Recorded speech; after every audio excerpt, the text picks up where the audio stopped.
Assalamualaikum and good afternoon to everyone, both in Immb meeting room 1 and also online. Okay, welcome to Immb Research Talk Series 8 in 2025. Okay, thank you all for your time to join our today's session. We are truly honored to have with us here today Professor Kwan Hoong, Emeritus Professor from the Department of Biomedical Imaging from Universiti Malaya, and also he is a recipient of Merdeka Award in year 2020. Okay, before we begin, I would like to invite our director, Dr. Wang Siok Moy, to provide a brief overview of our speaker.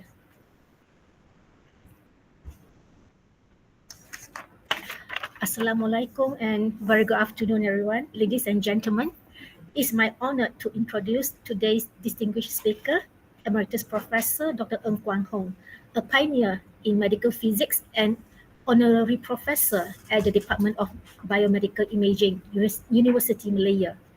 Professor was among the first in Malaysia to research the role of breast density in predicting breast cancer risk, a field in which he has made globally impactful contributions. He holds a PhD in medical physics from University Malaya and Master of Science from University of Aberdeen, Scotland, and a Bachelor of Honours in Physics from University Malaya. He has authored over 350 peer-reviewed papers, 90 conference proceedings, 35 book chapters, and 10 edited books, with research spanning radiation safety, breast imaging, computed tomography, ultrasound, and AI in medical imaging. He is the first Malaysian recipient of the Maria Sklodowska-Curie Award, which recognizes outstanding contributions to nuclear and plasma science and engineering. He was also named one of the world top 50 medical physicists by the International Organization for Medical Physics. Professor is the only medical physicist elected as a Fellow of the Academy of Sciences Malaysia and one of the few non-physicians in the Academy of Medicine of Malaysia. His accolades include the Merdeka Award in year 2020, the International Union for Physical and Engineering Sciences in Medicine Fellowship, and multiple University Excellence Awards. During the COVID-19 pandemic, he led a team of researchers in designing and developing Sauna 32, an infrared digital thermometer prototype with Internet of Things capabilities. He has served as an expert for the International Atomic Energy Agency, contributed to key global publications, and founded both the ASEAN College of Medical Physics and the International Leadership and Mentoring Program for Early Career Physicists. Please join me in welcoming Emeritus Professor Dr. Kwan Hoong, whose leadership and legacy continue to shape the future of medical physics. Prof, the floor is yours. Thank you very much, Professor Dr. Wang. I'd also like to thank Associate Professor Dr. Chin for inviting me to your esteemed Immb research talk. I'm very happy to be here, first time here. And the title of my talk is Advancing Medical Science Through Interdisciplinary Research. I come from a very much interdisciplinary research background, starting from physics, venture to biology to medicine, and also now to a lot in social science as well. I'd like to have this non-disclosure statement mentioned here. As mentioned, very pleased to be the recipient of the Merdeka Award and this Maria Sklodowska-Curie Award, being the first Asian or from a different country to receive such a very prestigious award.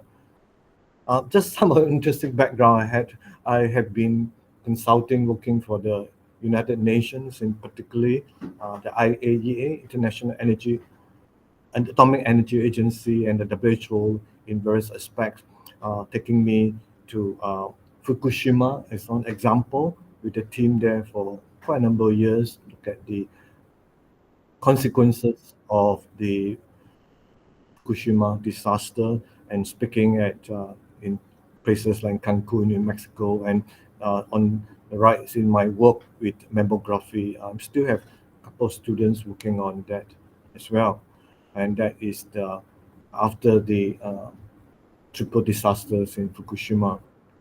And the lab that is the memorable receiving the Decca Award from His Royal Highness Tunku Nasrin, and also on the right showing the Medica, no, the Marie Sukastka Award from the in the Czech Republic from the president.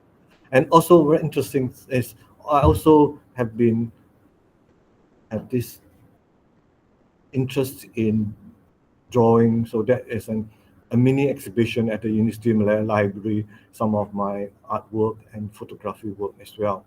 Uh, what do I do? Interesting. I like venture. On the left, you might. This is the Penang Hill.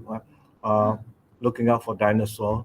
I'm just in archaeology, but there isn't in paleontology, and also work with our charity with the uh, particularly during the pandemic, a chance to work with different centers. And on the right, there was in Taiwan. You recognize that is the Thor, right? The god of thunder in the reactor center. And beside the serious academic, also I've been indulged in writing children's book. On the left, this is some of this first picture book of computers and uh, the Malay book Pengatur Terang Computer dengan logo, and that was almost 30 over years ago. And I brought along here with me this book, Effective Medical Writing, which I shall be pleased to leave it with your institute. Uh, the right way to get published is very important. When we do research, we need to publish as well. But we live in a very complex, interconnected, and interdependent world. Right? You look at today's situation, what happens, let's say, in the Middle East, in the United States, will affect us. We're also well connected. And particularly, we have seen the effects of climate change, right? And the environmental degradation, and the social economic inequalities, food waste and shortage, and geopolitical conflicts. And this is real, right? With so many centers have all these conflicts affecting us uh, as scientists.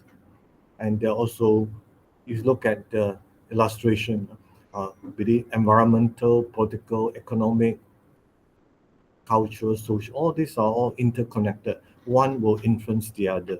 So that sets the scene for my appeal to go for interdisciplinary research. The reality of husbanding in many parts of the world, including in Malaysia, is we tend to work in silo. We work on our own, each university, each institute.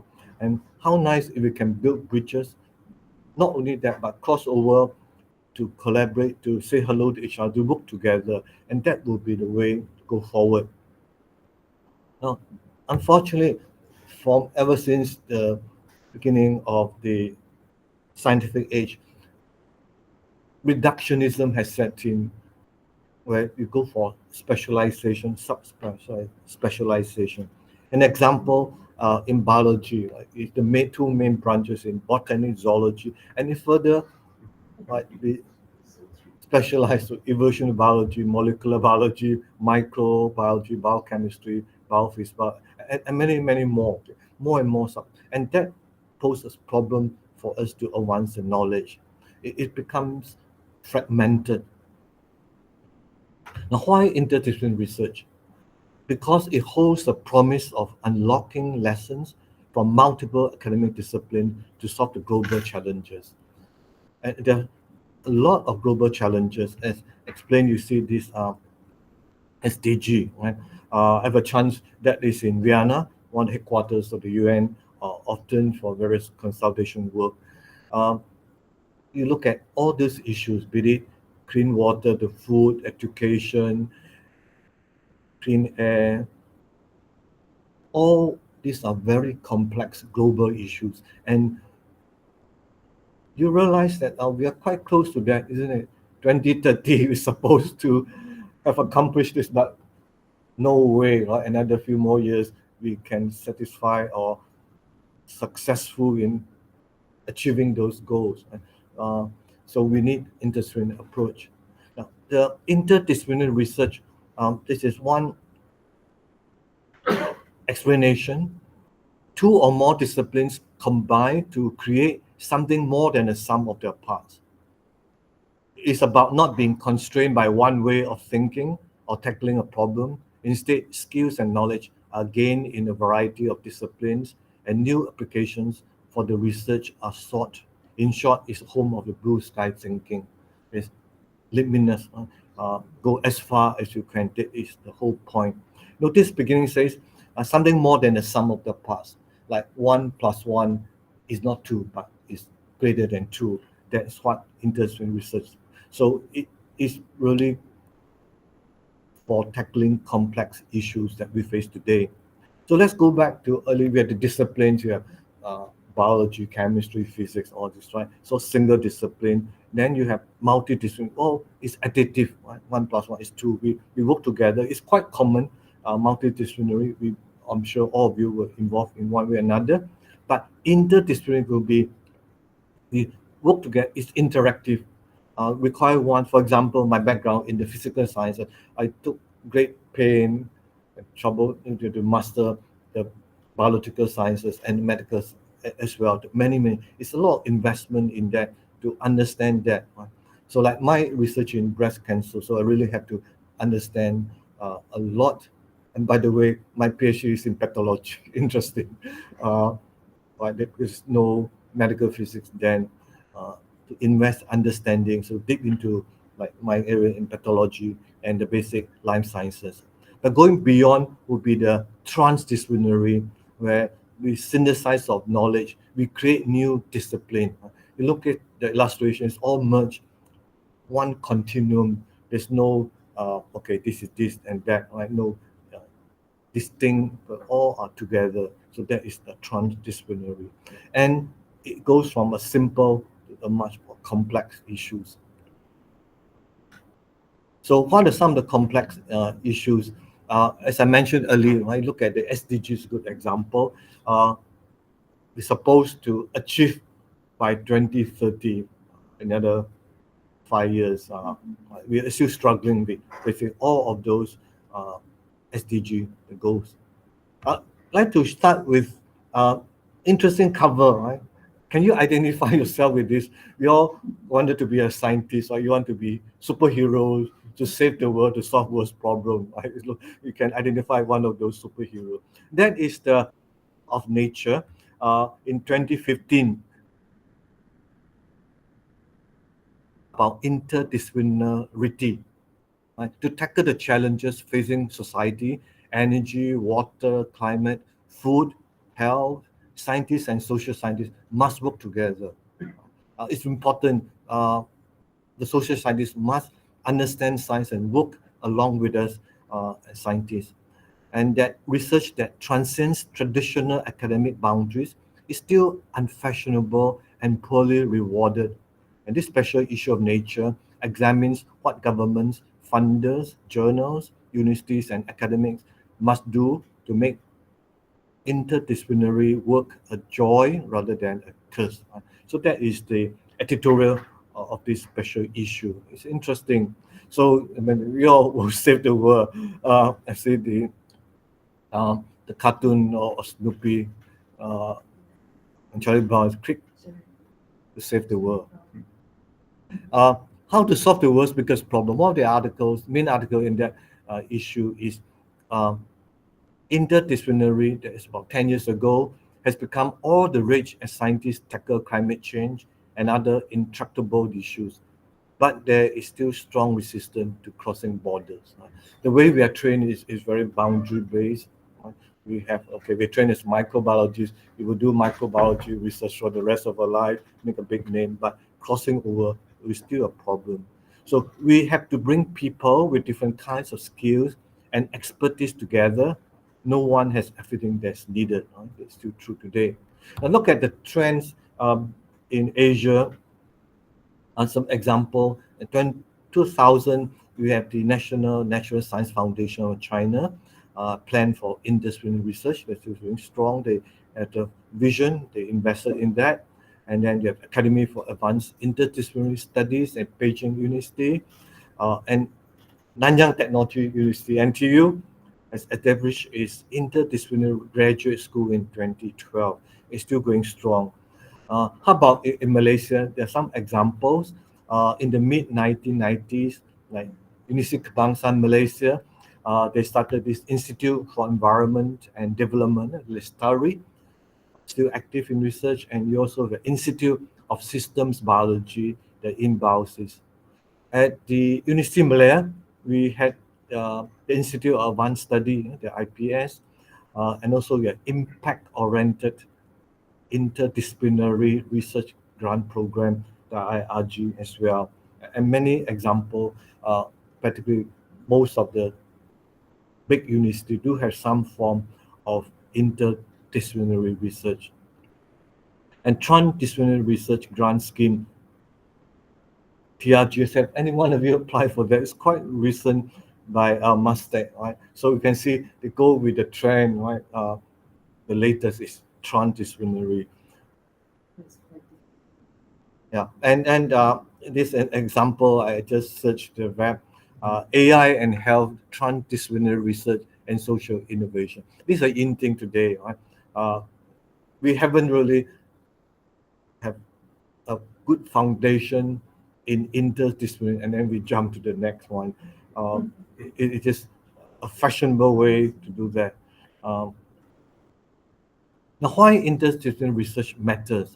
The same nature to solve the grand challenges facing society. We have grand challenges, right? We've seen energy, water, climate, food, health, all this, and we must work together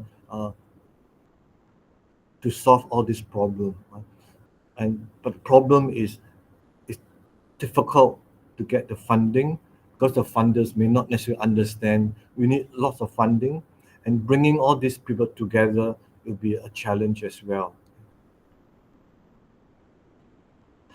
There's also an article that's quite interesting. Um, Interdisciplinary research by the numbers. Look at the stats of the extent and the impact of research that bridges disciplines. Right? They see how effective, how impactful are these. And this is just one of it. It's 13 years after publications. Uh, well, what they've seen is citation has increased, particularly those who are working with interdisciplinary uh, projects as well. And they've noted two measures of interdisciplinarity: the variety, the spread of references across discipline, and more from discipline beyond their own, and disparity, intellectual distance between discipline in reference. Um, Sometimes I think, okay, you have the biology is way far away from, say, maths or physics, but the interest will bring them closer and generate more citation. That is one of the conclusion for that. So, so advances made by those research will raise challenges, and at the same time, they also have encountered ethical dilemma as we dig deeper, find out more of the solution for those problems. Uh, while the role of clinicians will continue to evolve, they will remain vital numbers of the much broader and more diverse interdisciplinary team. So that is focusing on the healthcare aspect, where the clinicians, the medical doctors still have an important role to play, a leading role indeed. Now, some fields are more interdisciplinary than the others, and this is from the same paper. Interesting. They plot on the Cartesian scale. Let's zoom in to the one on the top right-hand corner. These are more disciplinary. Right? You see the social studies of medicine, and now we have something called digital medicine or humanity in medicine, this sort of thing, with geriatrics, with the general biology, and all this help seems to be able to go into the interdisciplinary research. And then on the lower left corner, they are less interdisciplinary. They just leave some of those example, uh, like those mathematics, statistics. They also highlighted inorganic, like chemistry. You have the maths, the nuclear particle physics. They all tend to be very exclusive to them. They don't work with other disciplines. So this is the findings of the discipline interdisciplinary team, more and then some are less. Now, interesting. Early this year, there's something called interdisciplinary science rankings. We are all crazy about rankings, don't we? And this is something new. Amazing they can think of that. Uh, they highlighted like MIT in US is leading in this, and many. It's interesting see how uh, universities in the world are being drawn into this ranking and yet another ranking business. And that is the first effort is they started in November last year, and they list out the 10 highest in terms of interdisciplinary research. Right? MIT leading and Stanford, mostly United States. And out of these two are from Singapore in Asia, right? The NUS and NTU. When would be interesting, like the Malaysian university chasing after those ranking. Uh, I'd like to give you some examples of interdisciplinary collaboration example here. Uh, that is on forensic approach, human remains identification, and missing person investigation. And this is very, very, very important in the forensic. I'm sure you watched the CSI and others. Right? Uh, and this is an area where you need interdisciplinary approach, and it's so important. We see a lot of unsolved cases, right? So you look at the example, you have the fingerprint, dental, medical, and DNA analysis, forensic pathology, radiology, with X-ray. I did some earlier days. It's interesting. Uh, the CT scan of the body, anthropology, isotope analysis, and dating, cranial reconstruction, and then you have emerging disciplines can come in to enrich this area: forensic genomics, microbiomics, epigenetics, proteomics, and digital forensics. I'm going more on digital using AI techniques as well. So this is an interesting review paper you can look up. Um, Cambridge Language Sciences. We tend to look down upon the linguistic. Like, I mean, we all study English or Bahasa Malaysia or different, but we thought it's meant for communication. But it's more than that. Right? The language plays a very important part. You see that the linguistic are leading this interdisciplinary research with psychology, education, computer science, philosophy, and imaging, and all this will contribute to that. And the new science of infodemics, particularly it started during the COVID-19 era. Lots of information, misinformation, disinformation. So the term was called infodemics, just like epidemic. So info, too much overflooded with information. A lot are just mis and information. So, and that is led by the physics people, bringing different disciplines to look at how the information spread across. So they involve computer scientists, system scientists, mathematicians, politics, sociology, ecology, epidemiology as well. Um, there's something I'm involved as well in the geriatric with this project led by Prof. Tan Maoping, really established geriatricians, the aging society. We and recently a lot of emphasis by the government saying Malaysia we're going reaching there soon, right?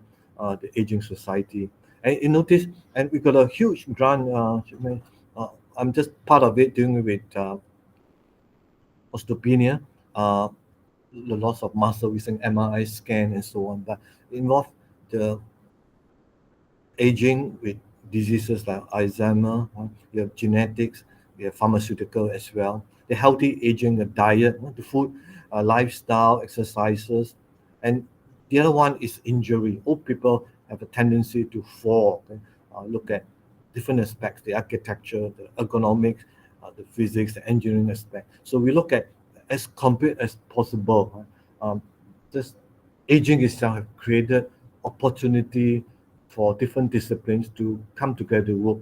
So to take part in that, you really need to understand, like for me, understand about the issue of aging uh, into the medical aspect in order to be more effective to contribute my expertise in this project. During the COVID-19, to look at just the SARS-CoV-2, uh, it has also created opportunities. You look at this example, impact of this SARS-CoV-2 on our economy, health, and social. Until today, we still haven't have any a proper report on that.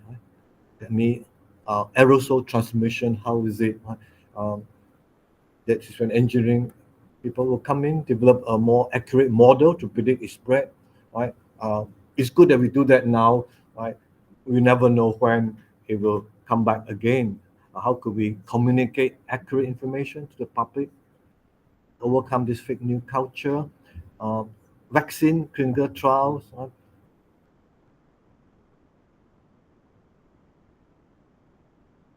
with different underlying disease condition. How about low-cost rapid diagnostic test kits? Can we improve on that? Main factors contribute mutation. Right? There are still a lot of unknown. Still, though pandemic is over, but it still have a lot of questions yet to be answered. And it go back to the slide I showed earlier. From it attracts a lot of attention, from policy documents, evidence from COVID-19, right? That has created impetus for that. And this is a recent paper just have established there is a positive correlation between the interdisciplinarity of the scientific publication and the attention they receive from policy documents in almost all fields. So essentially, uh, those are involved in interdisciplinary research to tackle the COVID problem and receive more citation, more recognition, and more funding. So that is a good incentive for us to consider that. And there are lots of opportunities for us. For example, in cognitive science as well, people are interested now to go for studies in psychology, for example. So that is under cognitive science. So we have neurology, psychology, anthropology, linguistic, and stats as well. Of course, AI will come in. How about pharmaceutical sciences? The pharmacology, pharmacy is very standard discipline. Chemistry, biology, computer science, and radiation physics. And we are dealing a lot, like my specialty, we do a lot theranostics. Uh, the drug is radioactive, is assist in diagnosis, same time we deploy for therapy as well. Right? And there are a lot of scopes in so-called personalized medicines or targeted therapy. Interesting. We talk about research, right? We all actively, and you look at this author FDC Willett. Can you? This is a paper in purely physics, uh, very heavyweight physics paper, and this is an example of interspecies collaboration. Not sure. And is a well-known physicist. His pet cat, right? Uh, Felix is Latin word for cat, right? Felix, Thomas the cat. The name is Willard. The Chester is that particular species of cat, so we call FDC Willard. Oh, we gone through the review process and published high-level ranking paper. Interesting. Now, give you some select example of my own experience, some stories to tell you. It's interesting. I work with MRI. One of the main things in my department, Universiti Malaya Medical Center. So one of my former student colleague from the engineering look at to pronounce. Some have speech impediment, right? Pronouncing, like this case is Malay vowels, right? All the vowels are clear. So we look at the uh, acoustic part of it. We look at the articulation. Right? So we also involve the ENT surgeon, have this country of Amin, the former vice chancellor, involved with the study. Right? This is quite interesting. So to us it is meaningful, but still a lot of things we don't understand on this. Another one is kidney problems. Malaysia is a big problem with diabetes, land up with dialysis and even kidney transplant. So it's chronic kidney disease. So we are using ultrasound technique to study this, and also together with computer scientists to improve the diagnosis. So look at this one. We have the sonographer doing ultrasound, right? The medical physics, engineering, computer science, radiology, and nephrology is important. Those who uh, manage the patient with kidney disease as well. But this is landed towards the computer science aspect. Another one is the issue with beta thalassemia, a very common problem. So what I do is the small kids, they all pick the finger for blood. So can we do something non-invasive? So one of my PhD students working on this area of look at the adipose tissue from the bone marrow as a biomarker, okay, non-invasive. You notice on this part here, we try to do color-coded, similar to the amount of red bone marrow or the adipose tissue, the fatty part of it in the long bone. So that has turned out to be much more complex we thought of. A project still ongoing, but it involves so many disciplines, and different ones have different approaches, different understanding. So that tend to slow down a bit, but it's getting somewhere. The other is the radiogenomics approach to EGFR. Now, lung cancer is also a big problem here, but particularly with non-small cell lung carcinoma, NSCLC. So we work with a clinician. We'll look out for collaboration with them. A chest physician, Prof. Liam, and we also work with computer science from the CT scan, see how we can have a much more accurate identification of this particular type, because it will, the treatment, the type of drug used will not depend on the accurate classification and also the subtype of that particular cancer and the mutations it's going through. So these are very advanced work. So we work with the group in Japan. They're really advanced in computing technique AI, so work with them. But we provide the clinical basis, and we have a lot of exchange there. Every year they come to visit us, and we also go there from Kyushu University in Japan. So this is one way we not only doing research, we also have to promote friendship. It's very important. Talk about another inter-species collaboration. So very interesting. A.K. Kiam, by the way, he's a Nobel Prize winner. Interesting. About the superconductivity.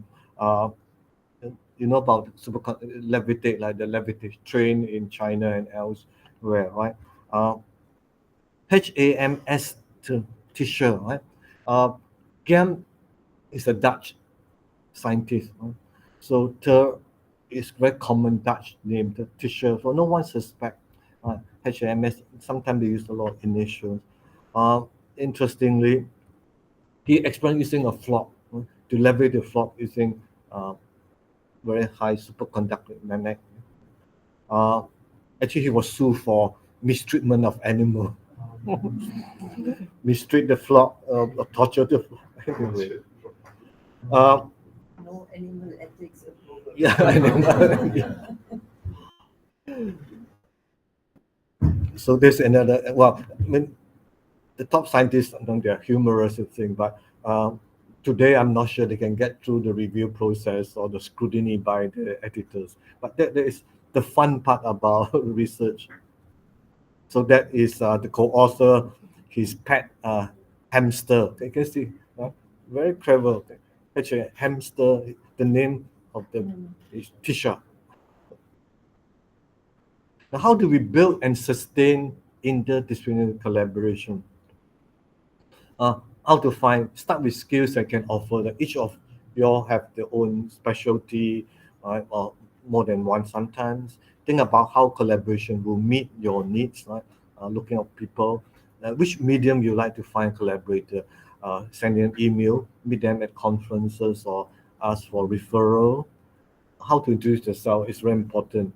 Particularly if a junior, you might think of nothing much to offer, but each of us have our own unique specialty and understand the culture. It's very important.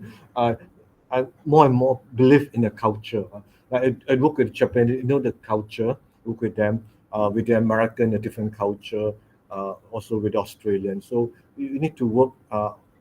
Understand like Malaysia with advantage, we are multicultural, we understand different, but that is important consideration. Set expectation at beginning of collaboration. We need to adjust our expectation, not thinking too high or too right, and then win-win situation. Both uh, parties, researchers from different institutions, different discipline will understand each other. And a common language with your research team is important. Um, so, for example, when beginning, we involve the computer scientists, engineers in many of medical issue and with a great trouble. We also have to give them like tutorial, like uh, medicine 101 to understand, bring them how to see. Some didn't last long. Uh, they couldn't stand the sight of the patients or the hospital smell. So that is very important. We want to work on a medical issue. Uh, Take control of our career development. It is important to understand how this come about. The sustain that need to nurture just like the plants into water, add fertilizer. Right? You just can't leave it. We start and go. You need, and it is very important. Different discipline, we just like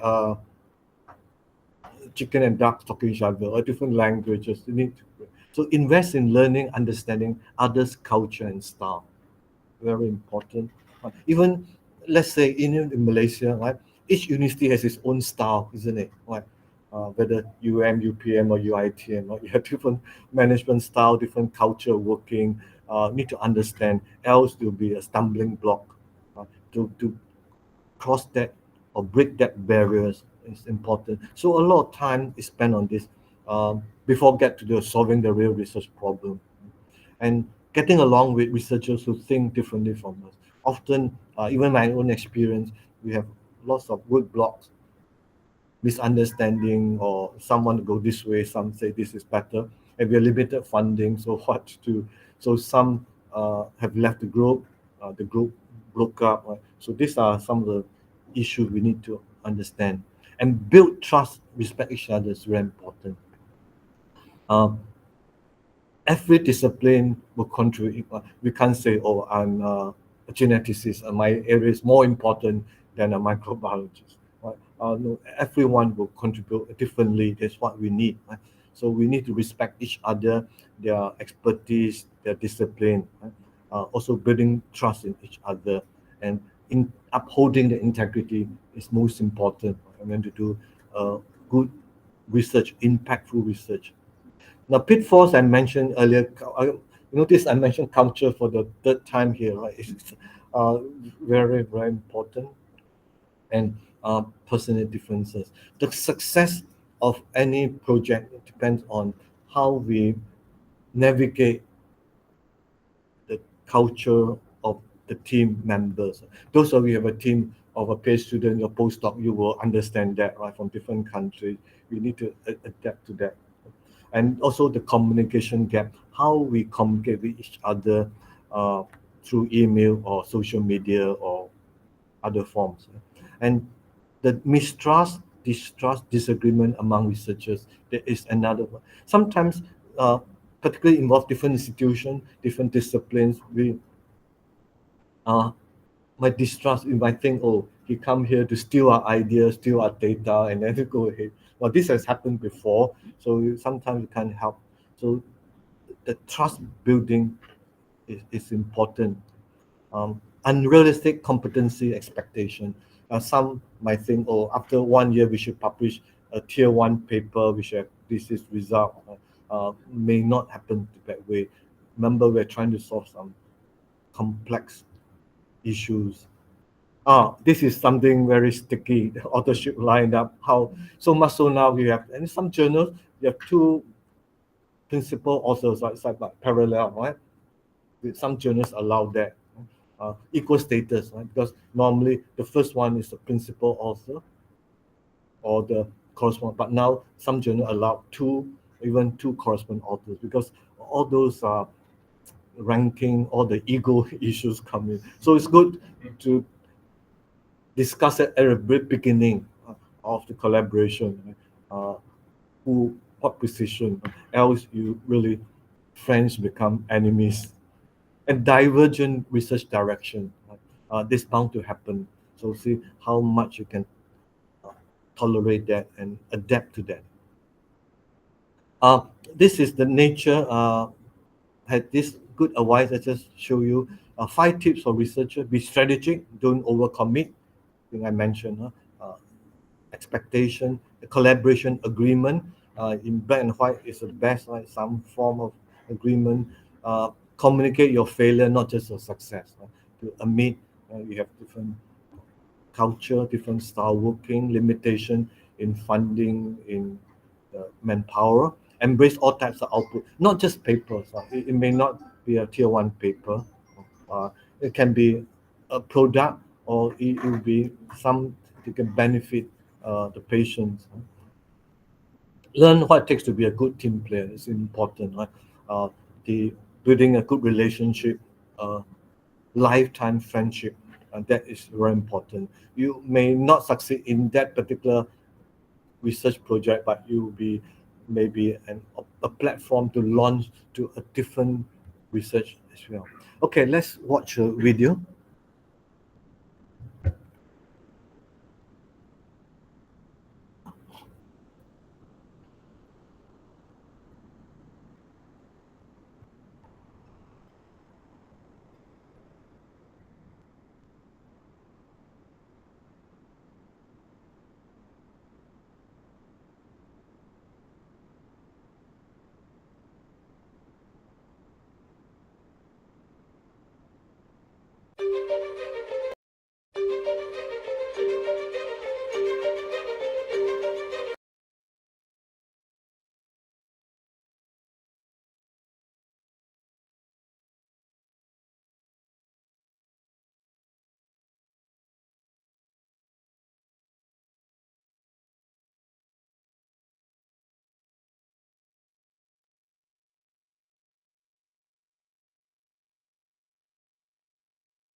Of course, a great reason to get together is that different disciplines working together often sparks up ideas or collaborations, and that's certainly been a really important part of my career.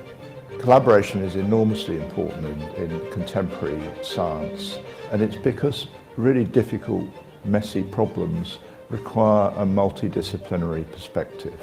No one individual has the grip on all of the techniques, all of the perspectives that need to be brought to bear to solve those problems. Modern science is a team sport. It needs people with those various disciplinary techniques and abilities coming together. 100 years ago, you could be a single investigator in a single centre and do Nobel Prize winning research. In 2013, you cannot do that anymore. You need team science. You need to have people not just in a single centre, but often in many different centres around the world. So networks of scientific collaboration produce the best science. You need to talk, you need to network, you need to have that human interaction. And then the other side of it is, from our perspective, what percentage of the world's scientists live within GSK? We've got 10,500 scientists. It's 0.000 whatever percent of all the world's scientists. Why would we be the people that know everything? We can't possibly be. So it has to be a scientist-to-scientist interaction.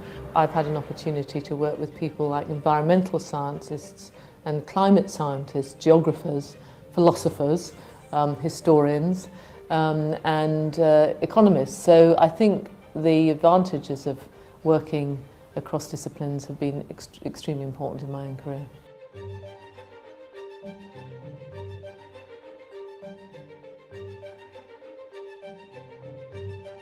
When I think about networking, the first thing I think is negative. I think everyone hates the idea of networking as an end to itself.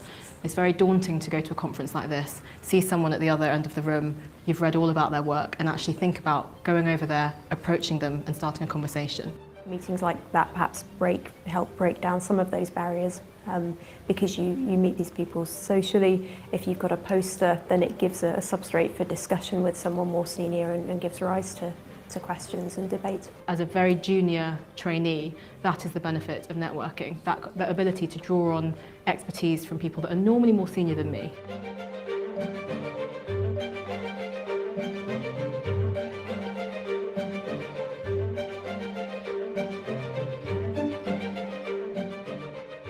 I think in the future social media will continue to have a big impact.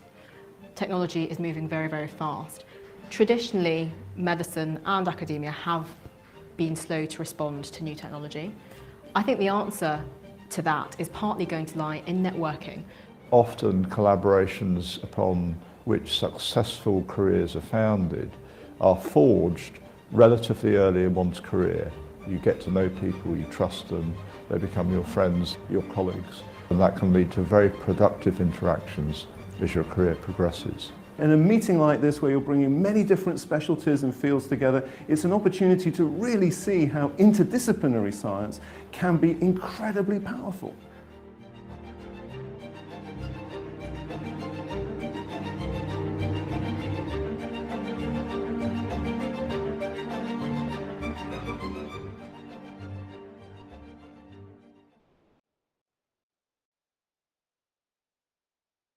Science based in the UK. It's quite interesting, a lot of good resources. So the last part of my talk will be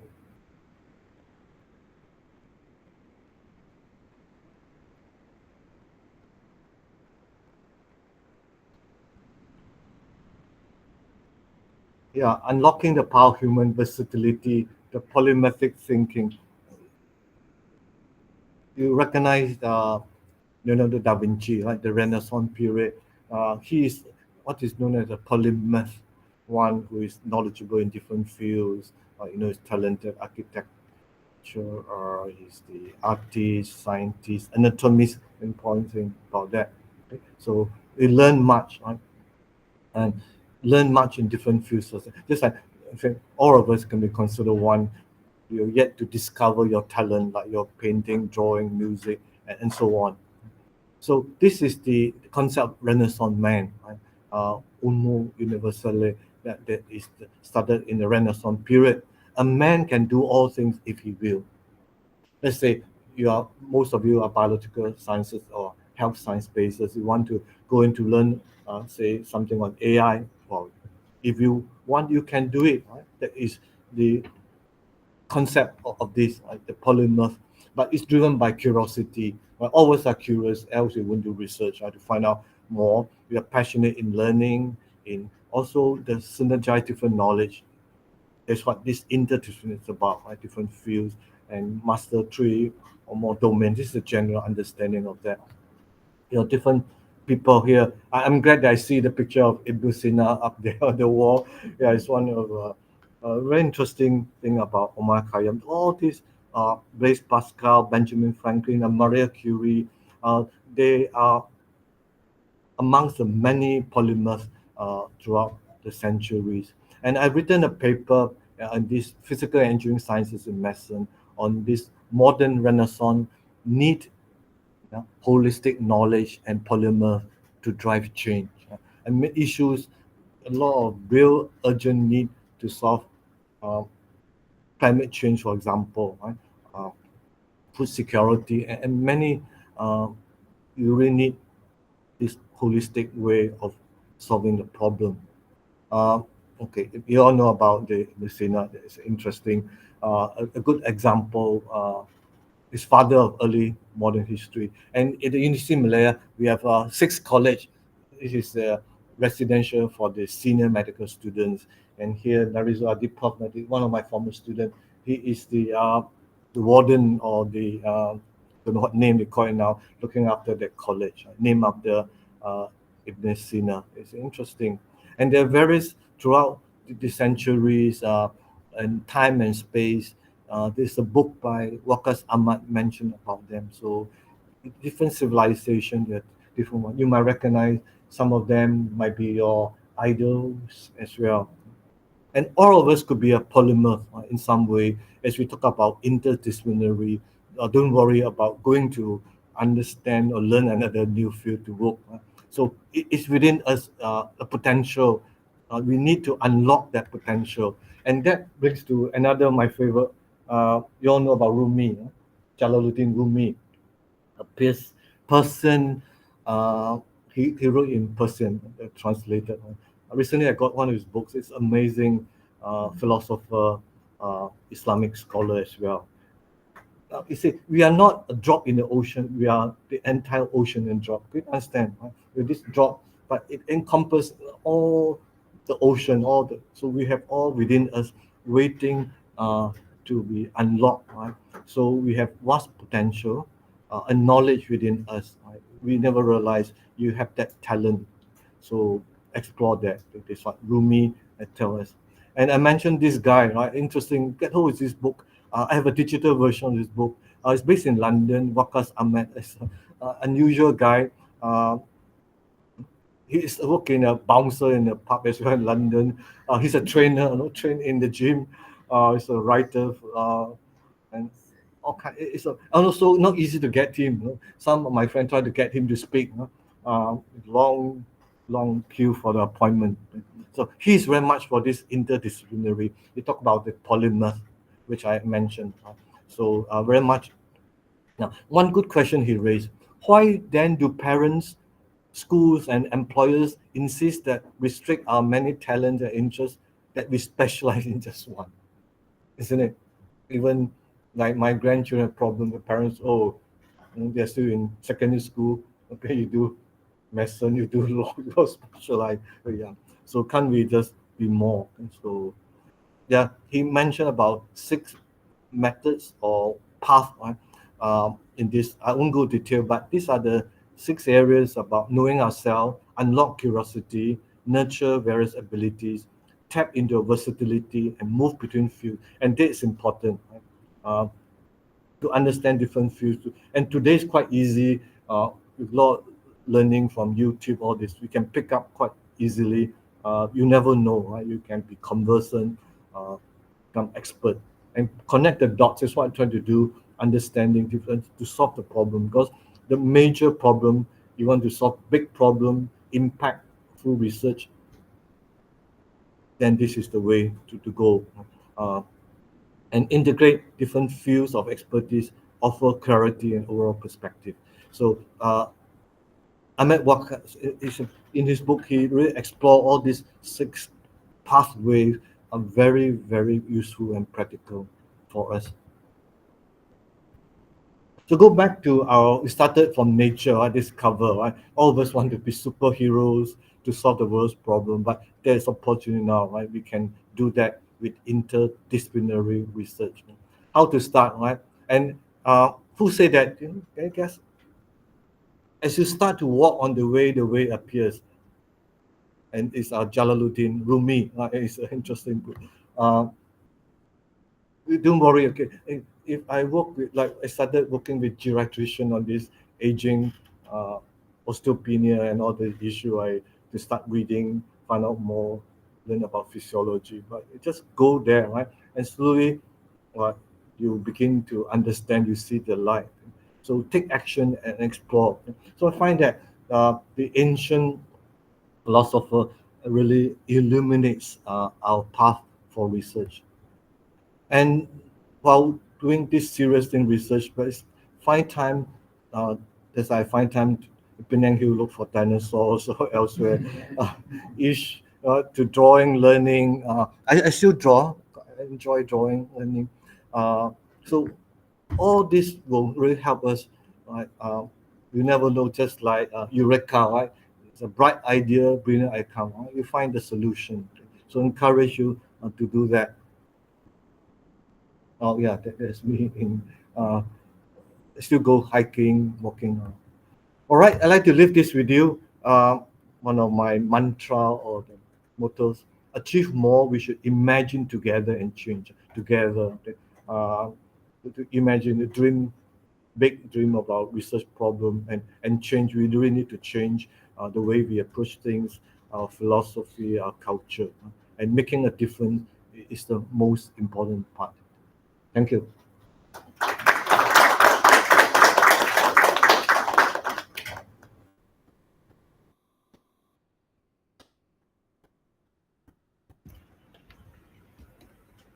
Okay.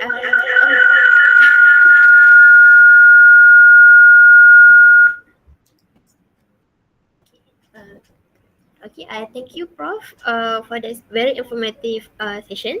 Okay, we open Q&A session for online and also in the meeting room.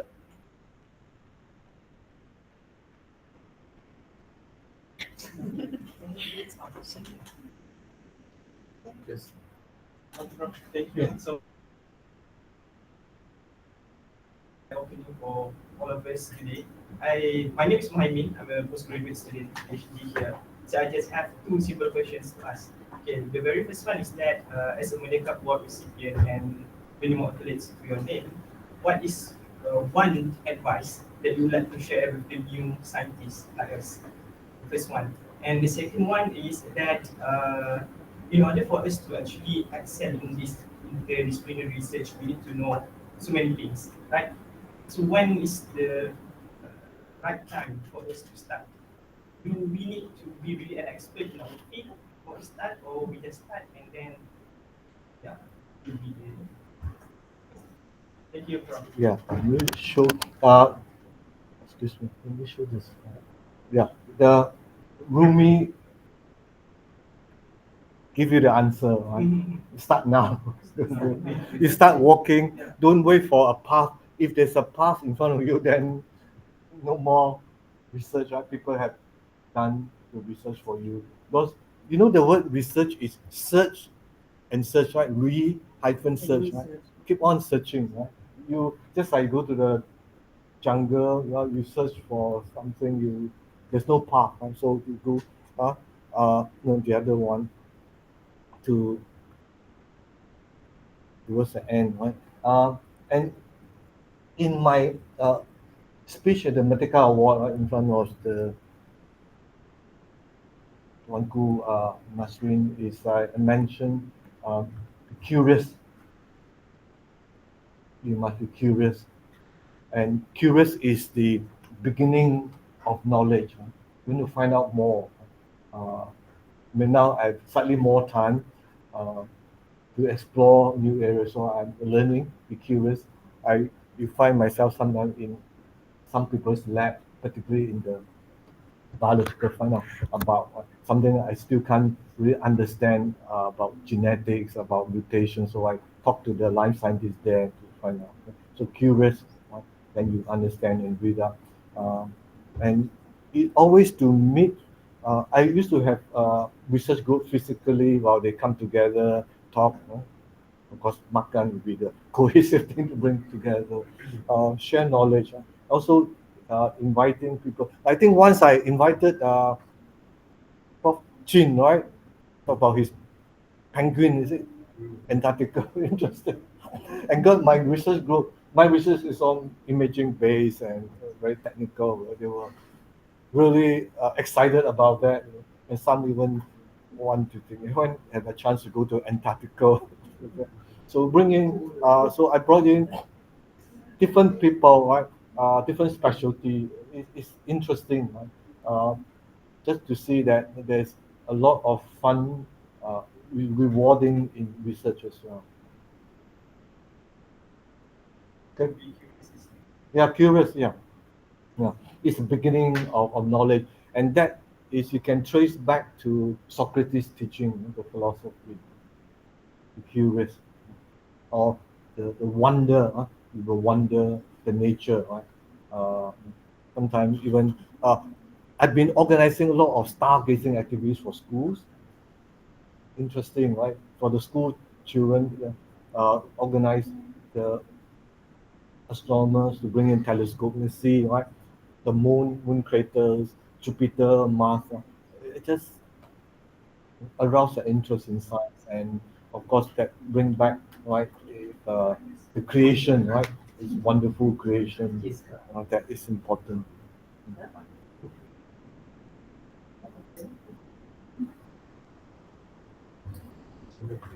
There was one more question. Yes. Mostly when we are in our degree, we are learning multiple disciplinary, so we become kind of an interdisciplinary student. But then the more you go, the more people want you to fit into a case. So it's like you have to be specialized in something. And then asking myself, isn't it that's the reason that makes other people searching for you? It's because you have a specialization in something. So they are looking for a person with a specific disciplinary to join their group and then provide them what they need. So what would be your opinion on that? I mean, we have a mindset to know more, but people will look for a specific person that have a specific knowledge to contribute to their group. If you could understand. That is a real issue.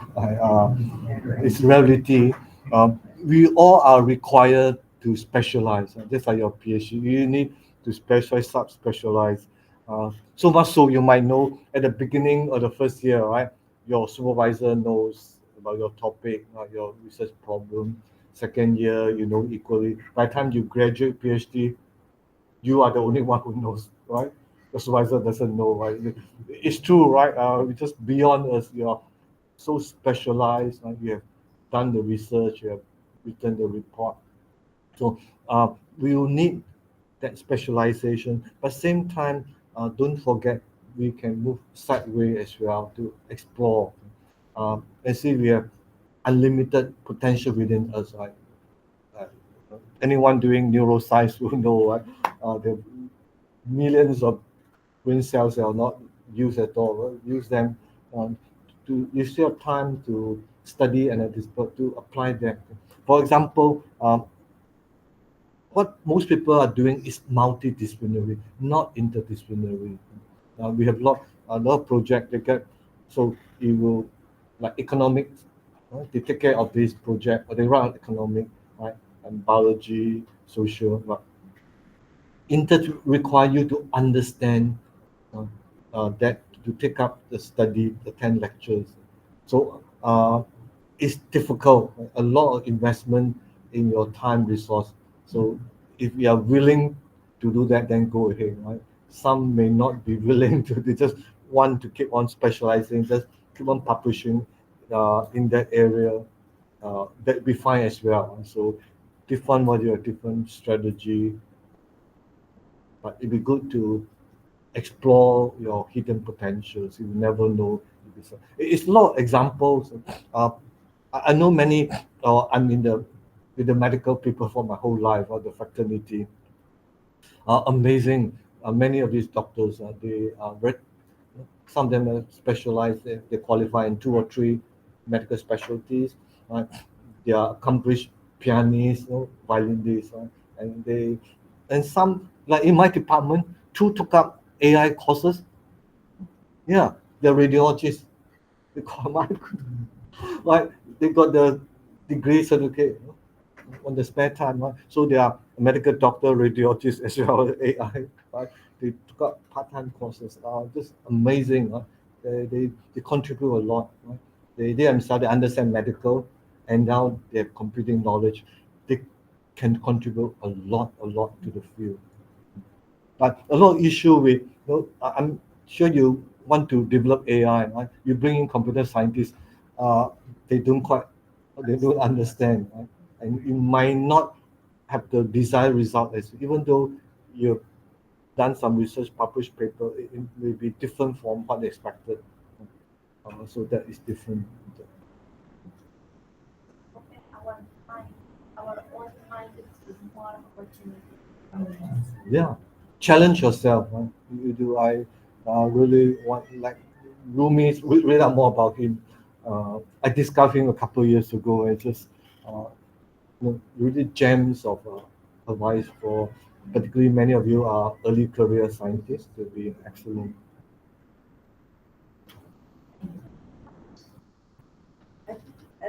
Thank you Yes, very much, Prof. It was really enlightening, and also for me some relief, because when I was a bit younger and started here in Malaysia, somebody told me I should concentrate on one area to get my professorship and whatever. But I always like to include other parts. So this is exactly an argument to be open and not only focus on one small research area. The other one, what I wanted to say is maybe we should start with the studies when we plan for any topic. So I have studied food chemistry in Germany, and in Europe or in Germany, a lot of other basic sciences are included. Like I had to learn botany, I had to learn physics, and then of course had to go through all the different chemistry disciplines in order to understand and deal with the various issues concerning food. So here I noticed it's a bit limited, maybe not enough time, but I have, for example, for medicine, I don't see any of the students that they have to learn physics or they have to reinforce their mathematics. We had to do actually an exam in mathematics before we could continue. Yeah, continue. I don't know, maybe that helps. Yeah, it's like paradigm shift. You need to shift the whole concept. It's very much top down.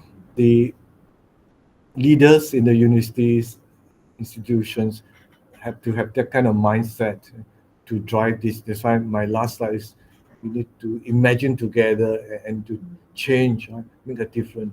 If you stick on to the old ways, then we cannot, for example, the SDG, we have failed, right? Our target is 2030 to solve this problem, clean water, but nowhere we are near. Right?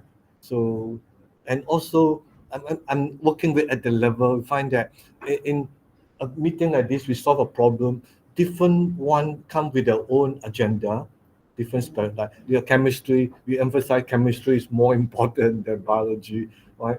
And then the social scientists, the economists. So, so we can't think cohesively, holistically to solve the problem. And that is a fundamental problem of humans. We are egotistical. We think we are great with this, right? Or my discipline is more important than this. So that is something we need to overcome that barrier. Coming together, respect each other, right, and see how we can contribute, and that'd be good. And create more opportunity to meet together. Right? We seldom have the opportunity. Our conferences are organized along discipline. Right? Congress, okay. Yeah, we don't bring together something we could start. The young ones all depend on you, how you can, right? You become leaders and you get it in mind. You set the example.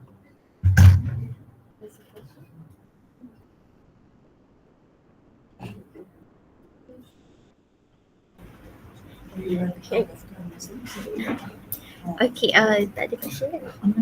Okay, we will we will start the online session first.